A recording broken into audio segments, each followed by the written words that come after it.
study about short circuit test. If you have knowledge about open circuit test, short circuit test is much easier for you, because you have already studied what we do in open circuit test, what are the advantages of open circuit test, why it is carried out.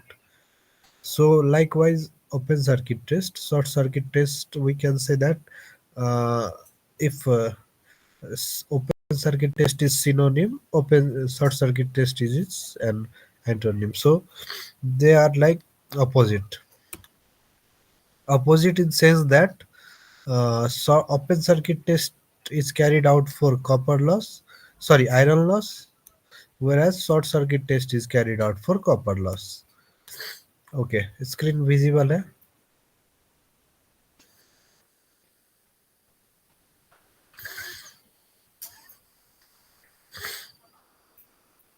Okay, tell me uh, one thing कि open circuit test का दूसरा नाम क्या था? Core loss test. और one more? No load test. Iron loss test. No load test also, right? So if open circuit test is no load test, then what do you think about short circuit test? Full load test. Very good, full load test. If open circuit test is carried out for iron loss, then what do you think about short circuit test? Copper loss. Very good. If open circuit test is performed at low voltage side, then what do you think about short circuit test? For primary side. High voltage. High voltage side, very good. If we consider primary in open circuit test, then what about short circuit test? Second. Secondary, very good. सारा clear है, difference समझ आ गया?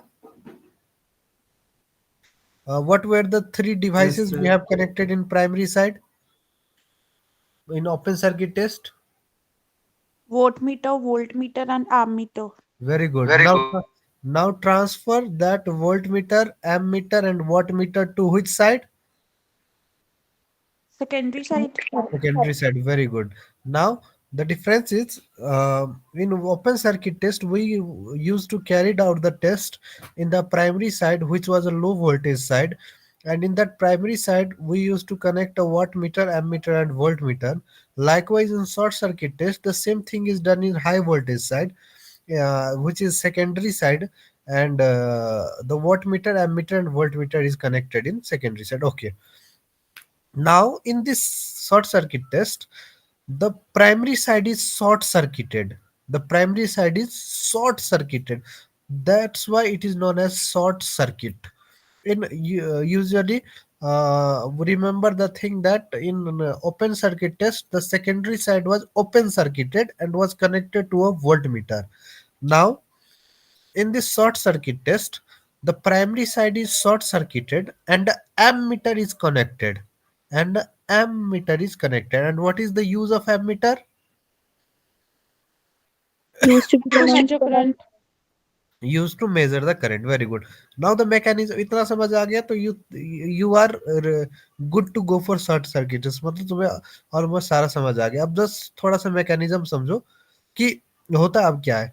तो देखो, एक low voltage जो होता है ना, एक लो वोल्टेज हम क्या करेंगे, अप्लाई करेंगे. We will apply a low voltage to high voltage side.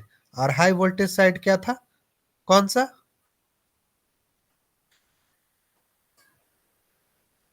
Which Secondary. Which one?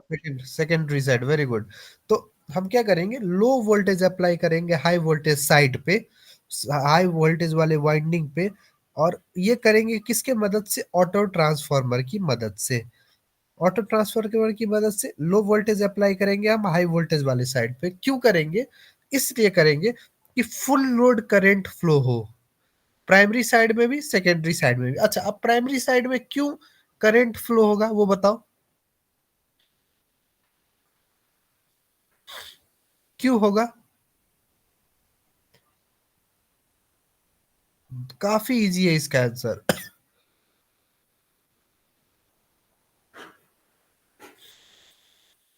मैं बताऊं? मे आई और विल यू ट्राई? देखो, सेकेंडरी साइड में तो होगा ही, पर और प्राइमरी साइड को तुमने क्या कर दिया था? What you short have? Circuit. Short circuit. Short circuit का मतलब क्या होता है? एक कोई बीच में वायर लेके जोड़ दो, तो सर्किट तो कंप्लीट हो गया, वायर लेके जोड़ दिया तो करंट फ्लो होगा या नहीं? होगा। होगा, वेरी गुड। ओपन सर्किट में नहीं ना होगा, ओपन सर्किट में तो खुला रहता है टर्मिनल्स। पर शॉर्ट सर्किट में क्या मतलब क्या होता है शॉर्ट सर्किटेड, कि तुम जो टर्मिनल खुला है उसको एक वायर की मदद से जोड़ दो। इसलिए यहाँ पे दोनों वाइंडिंग्स में फुल लोड करंट दौड़ेगा। कौन सा करंट दौड़ेगा? Full load current. अब बताओ मुझे कि ओपन सर्किट टेस्ट में कौन सा ऐसा डिवाइस था जो दो बार यूज हुआ था, दो जगह पे? Volt meter. और यहाँ पे दो जगह पे कौन सा यूज हो रहा है? Ammeter. Very good, voltmeter, ammeter. अच्छा, सब कुछ समझ आ गया। अब एक लास्ट पॉइंट और समझते हैं। देखो, क्या होगा ओपन सर्किट टेस्ट में? क्या था? कौन सा चीज नेग्लिजिबल था?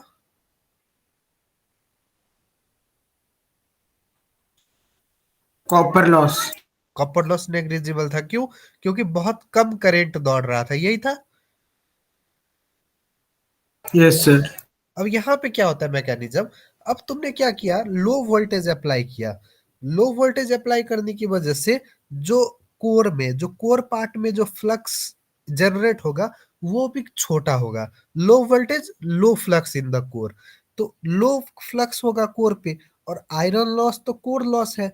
तो जैसे ही लो फ्लक्स होगा कोर पे, तो आयरन लॉस भी क्या होगा? छोटा होगा। छोटे वोल्टेज, छोटा फ्लक्स कोर में, छोटा आयरन लॉस।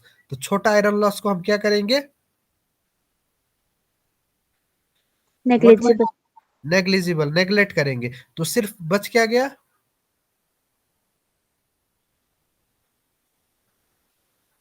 बचा क्या फिर? Copper loss. Copper loss. Copper loss बचा। So short circuit test is use to carry out what it is used to carry out?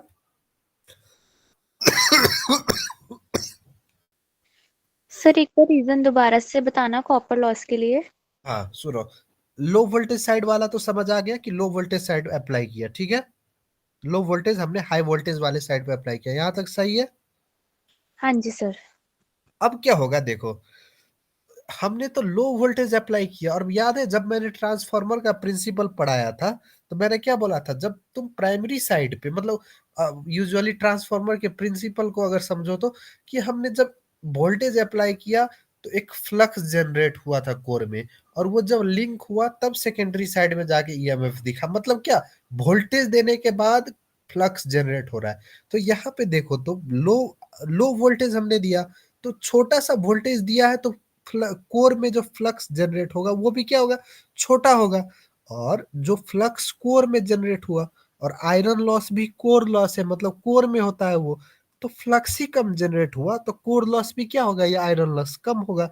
इसकी वजह से आयरन लॉस को हम नेग्लेक्ट कर देंगे। तो जैसे ही लॉस तो हमें दो ही पता है, आयरन लॉस या कॉपर लॉस।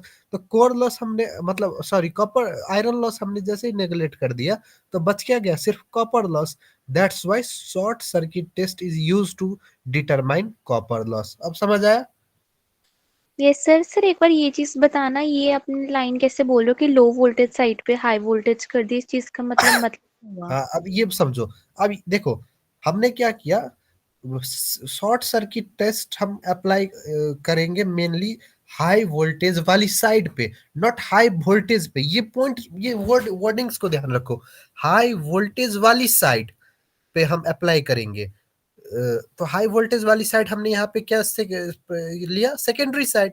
तो सेकेंडरी साइड जो है उसको हमने माना कि ये हाई वोल्टेज वाली वाइंडिंग है, मतलब इसमें हाई वोल्टेज हो सकती है, पर हमने उसको सप्लाई ही किया लो वोल्टेज। मतलब मेरा कैपेसिटी बहुत ज्यादा है, पर मुझे खाना सिर्फ मिल रहा है इतना ही, 250 ग्राम। मेरा खाने का कैपेसिटी 1 kg है, पर मुझे सिर्फ मिल रहा है 250 ग्राम। दैट्स लाइक वाइज कि secondary side high voltage side है, पर उसको मिल रहा है वोल्टेज जो हम सप्लाई कर रहे हैं वो सिर्फ लो सप्लाई कर रहे हैं। एम आई ठीक। Clear about this point? Yes sir. Everyone clear? Yes, sir. किसी को कोई दिक्कत? हरमन? No, sir. ओके, करण समझ आया? Yes sir.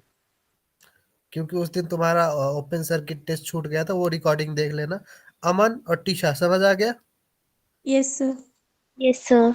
Okay, so guys basically this open circuit test and short circuit test, ये कभी कभार कंबाइंड क्वेश्चन ये काफी बार आते भी है। ये अगर कंबाइंड आए तो 16 मार्क्स में आएंगे, अगर इंडिविजुअली आए तो 8-8 मार्क्स में आएंगे। और ये समझो कि ये ऑलमोस्ट ये ट्रांसफार्मर में से ये आउट क्वेश्चन ही रहते हैं। सो ये कर लेना, इसका फिगर है मैं वो उसमें वो, और जो इसका डेरिवेशन पार्ट है वो सिर्फ 2 लाइन का है। ये तुम पे इसलिए छोड़ रहा हूं मैं डेरिवेशन करने के लिए, क्योंकि मैंने ओपन सर्किट टेस्ट का डेरिवेशन करवा दिया है, और ओपन सर्किट टेस्ट का डेरिवेशन करवा दिया तो ये तुम्हारे लिए कुछ भी नहीं है। सो ये डेरिवेशन एक बार ट्राई करना, नहीं हुआ तो करेंगे ही, क्योंकि 2 लाइन का है।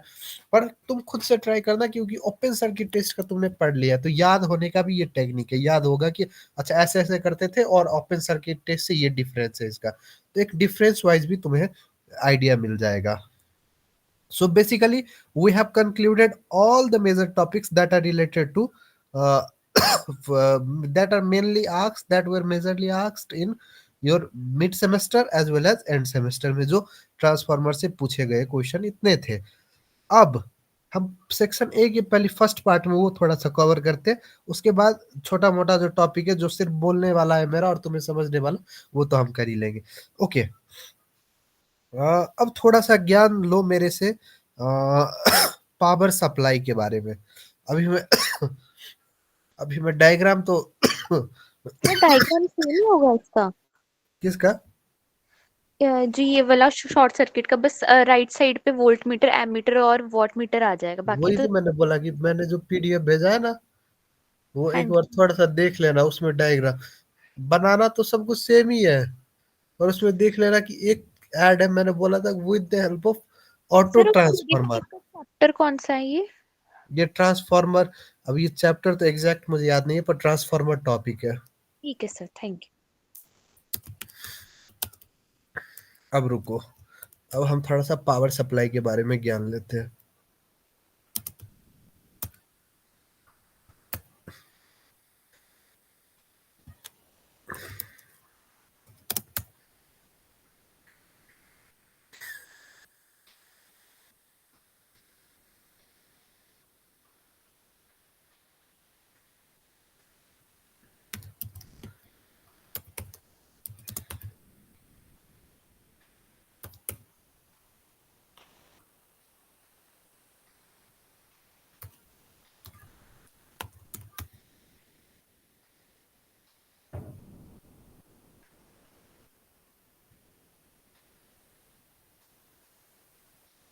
अच्छा होता क्या है वो सुनो अब पहले। इसका चार्ट तुम लोगों के पास होगा ही, डायग्राम मैं डायग्राम से भी समझा दूंगा, पर अभी थोड़ा सा ओवरऑल नॉलेज लो आज। देखो क्या होता है, पहले इलेक्ट्रिसिटी प्रोड्यूस कैसे करेंगे, इसमें 3 टॉपिक्स है जो तुम्हें मेजरली एग्जाम के टाइम पे ऐसे इंडिविजुअली पॉइंट लिखना है। पहले लिखना जनरेशन, उसके बाद लिखना ट्रांसमिशन, उसके बाद लिखना डिस्ट्रीब्यूशन, और लास्ट में लिखना यूटिलाइजेशन। ये ऐसे अगर तुम्हें नहीं बताया गया तो ये याद रखना, ऐसे लिखना। ऐसे लिखोगे तो काफी अच्छा प्रेजेंटेशन दिखेगा और फुल मार्क्स मिलेंगे। पहले है जनरेशन, इलेक्ट्रिसिटी जनरेट कैसे होता है। तो होता क्या है, पहले इलेक्ट्रिसिटी जनरेट करेंगे किस चीज से, उस पे पहले ध्यान दो। देखिए जैसे जिस कंट्री में वाटर रिसोर्सेज ज्यादा है वहां पे हाइड्रो पावर का ज्यादा यूज होता है, वाटर के थ्रू से इलेक्ट्रिसिटी जनरेट करना। In case of India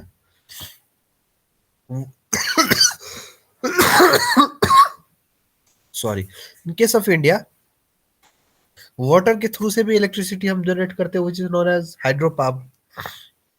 wind के थ्रू से भी हम करते हैं, फॉसिल फ्यूल की यूज से भी करते हैं। मतलब सब थोड़ा थोड़ा सबका कंट्रीब्यूशन है इलेक्ट्रिसिटी जनरेट करने में।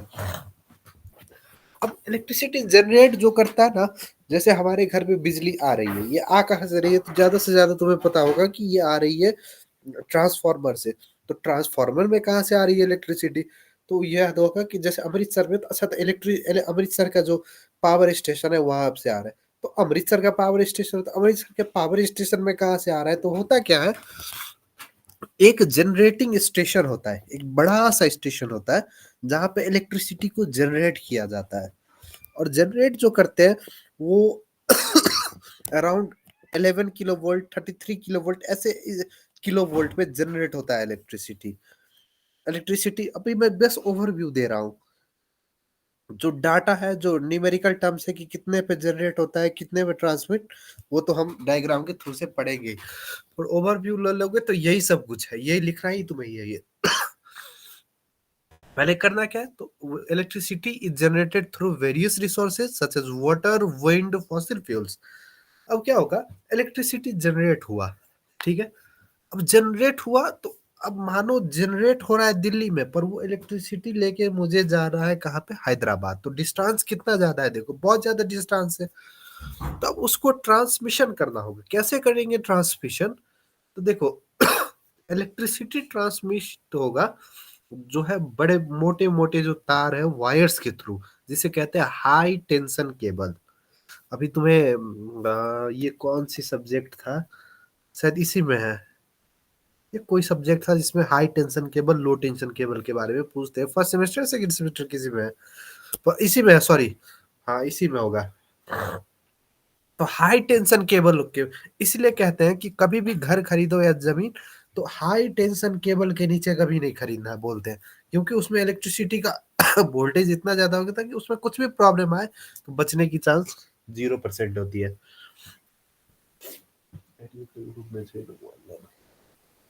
सो ट्रांसमिशन कैसे होगा, तो देखो जनरेट हुआ इलेक्ट्रिसिटी, अब ट्रांसमिट उसको करना है।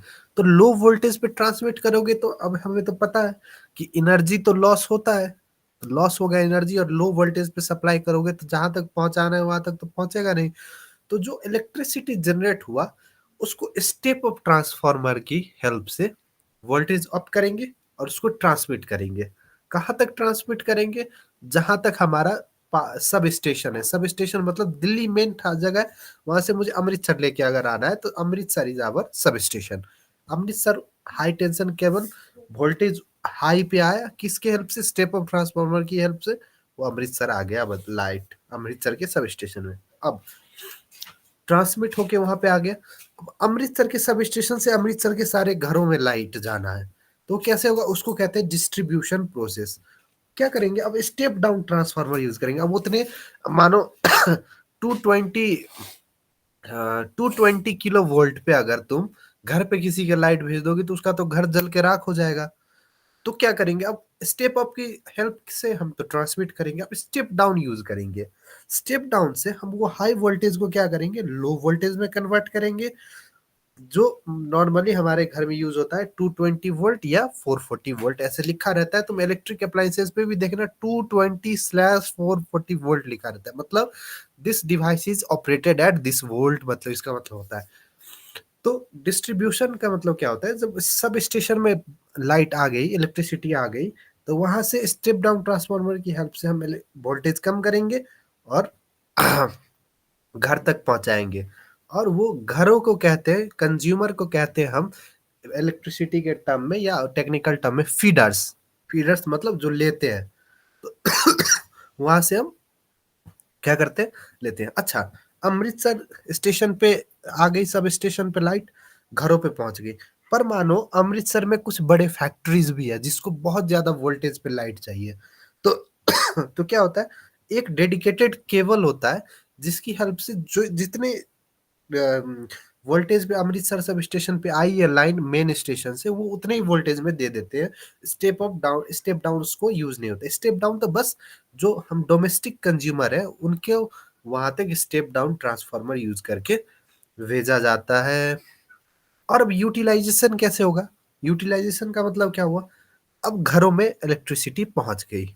अब वो क्या करेंगे हम, जैसे जो इलेक्ट्रिक अप्लायंसेज है, TV, washing machine, cooler, heater, juicer, mixer, कुछ भी है, तो जितने वोल्टेज पे आई हमारी, हम क्या करेंगे, हमारे इलेक्ट्रिक अप्लायंसेस तो उतने ही वोल्ट पे आप यूज होने वाले रहते हैं, उसको हम यूज करेंगे, that is known as utilization.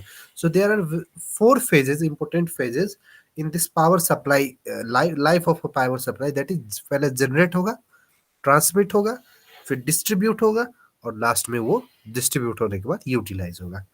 सो ये राम कहानी समझ आई? कुछ कुछ कुछ समझ आई या नहीं? Yes sir. ओके, अब इसी को हम टेक्निकल भाषा में बस लिखेंगे कि जनरेट कितने वोल्टेज पे हो रही है, ट्रांसमिट कितने वोल्टेज पे हो रही है, डिस्ट्रीब्यूट कितने वोल्टेज पे हो रही है, और यूटिलाइज कितने वोल्ट पे हम करेंगे। ये बस वो उस पे लिख देना है और डायग्राम हमें बनाना है। वो डायग्राम मैं तुम्हें कल बता दूंगा, फिर ये टॉपिक भी हमारा खत्म। फिर we will go to star delta connection, जिसमें सिर्फ न्यूमेरिकल है। तो कल से हमारा न्यूमेरिकल क्लास शुरू होगा। Okay, till then take care, thank you class.